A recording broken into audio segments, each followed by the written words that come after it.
Hi everyone, welcome back. This is video part 15.5. I am calling it that because I am actually updating some plank flooring that I've been using.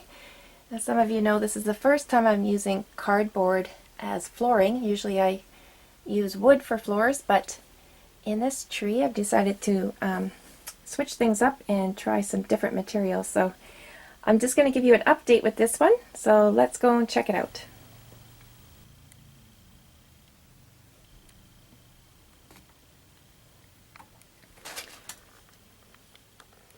Alright, so this is the bottom level. This is going to be the kitchen and the dining room area.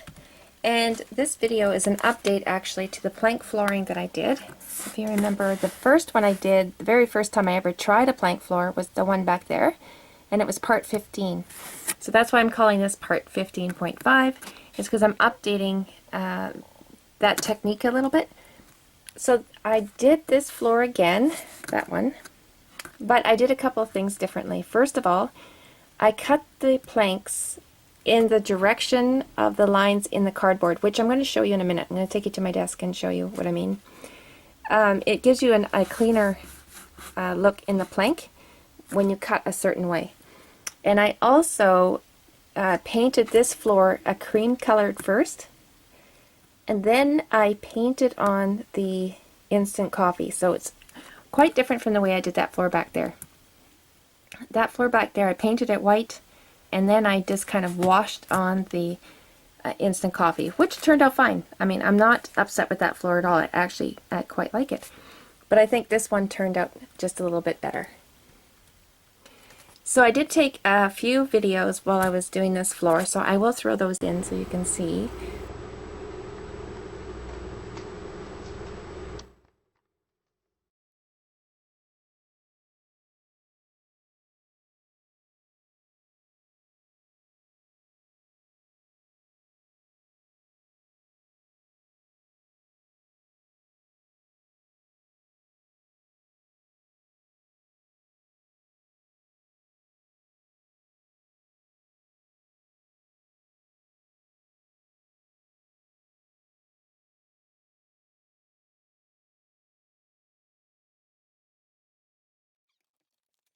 And of course, after the instant coffee is dry, I did have to seal it in, and I used a lot of spray, generously sprayed the entire area, and then I went over with a varathane after it was all dry as well. So I brushed on a varathane. So this coffee stain is not going to go anywhere. But I am very happy with the overall look of that floor. And then once I have my furniture in here, I have counters and the stove and everything in here, and whatever I have left over that's visible of the floor is going to look pretty good. So I want to update another floor that I showed you just last week, and it's the one I did upstairs. So let's go up there and take a look. So I did an update last week on this floor. I briefly showed it on film, and then I showed you some books that I had found in a thrift store. And I should have elaborated a little bit more on this floor, because when I was done this floor, which I laid down cardboard planks again, I painted the floor brown for this one. I gave it one coat of brown paint. Once that was dry, I alternated dry brushing between blue, white, and brown to get all of this look here. And I absolutely love the color. This is exactly what I had in my mind's eye when I started. I wanted an old reclaimed wood look, and I achieved that. The only problem with this floor is the waves that you can see. Now in the camera it picks them up a little bit more than I can see in person, so it defines them a little bit more. But in person this does look like wood, and these waves don't bother me because this is a very large area, and I'm not planning on leaving it like this. There's going to be a room coming in here. There might even be two, so there'll be walls being put up. There'll be a staircase put up, and there's going to be furniture down, and then I'm going to have rugs. Not this one, I'm just going to use this one as an example. But I'll be putting rugs down as well, so all we're going to see is just little bits of this floor here and there, and that's what I'm real excited about. So see here, that looks like old wood to me. So underneath this rug, there's going to be lots of sins hidden. And there's going to be lots of sins hidden underneath walls and furniture and stuff. So what I'm left over is exactly what I wanted to have. And I achieved the look I was going for.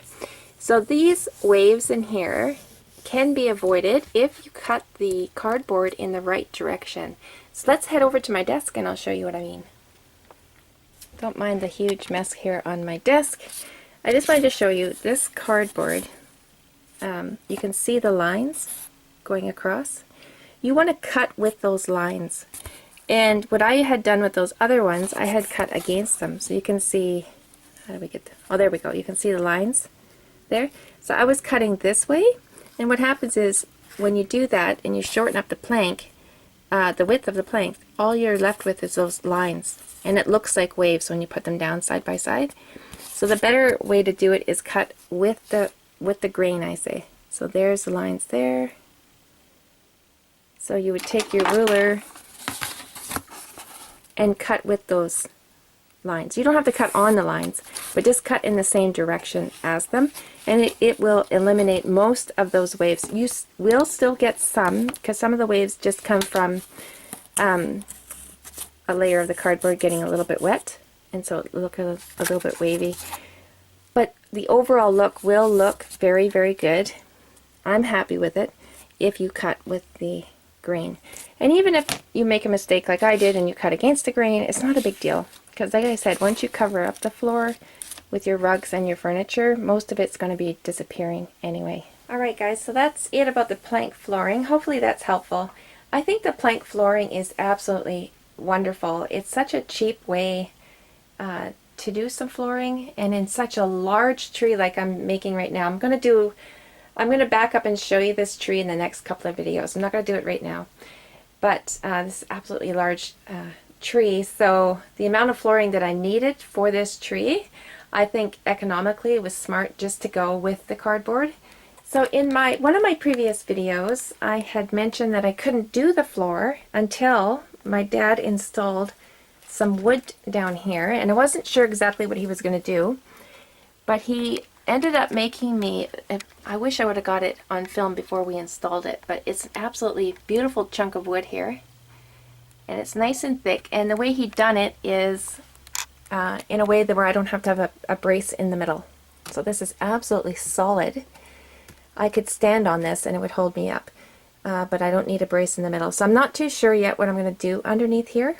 It might end up just being shelving, and I'll use it for storage, but I don't want to think about it right now. Once I'm done the tree, then I'll figure out what I'm doing underneath there. But anyway, I'll throw in a couple clips of my dad installing this piece of wood for me. I got a never-ending love for you. Yep. Ow! Dad, watch it. Ow. I need a pillow. That sounded like a rock hit the ground. I need a pillow. Do you want a pillow, Dad?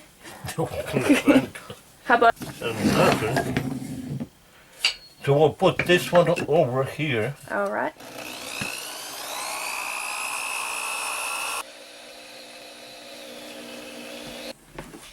So now what we're going to do is we'll slack these off and we'll put some glue. We'll put this one right there. So you got the glue? I do. Do you need wood glue or tacky glue? Wood glue.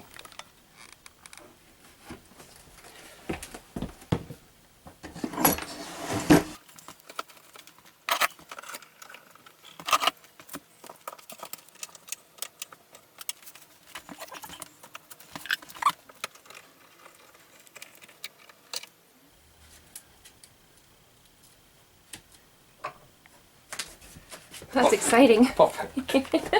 I can't look under here. Oh my gosh. Yay. Yeah, so you'll need that support Yes, oh, I can get one for you. Yep. back as you can right there. Yeah, I will do it. Yeah. Not a problem. Alright guys, we'll end the video there. And at the time of this filming, I don't have the next one uploaded yet. But as soon as it becomes available, it will be popping up on your screen. Thanks so much for watching. We'll see you soon.